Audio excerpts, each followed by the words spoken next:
So if you have a functional requirement on your assembly, we also know the cost of each of those tolerance zones.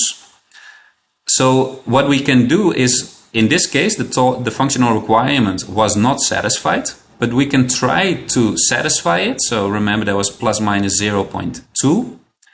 But at the same time, we want to reduce the cost. So we want to make everything as cheap as possible.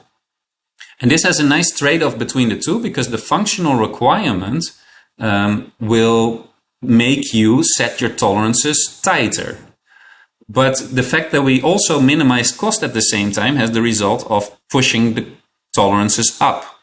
And that has a nice balance between those two, that everything that doesn't really matter for the functional requirement will get very coarse tolerances associated with it.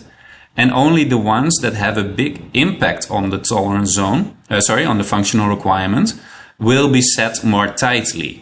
And that has a very nice trade-off between those two. And the result is an optimum tolerance design which satisfies your functional requirement, but at the same time is, based on your company's historical data, as cheap as possible to produce.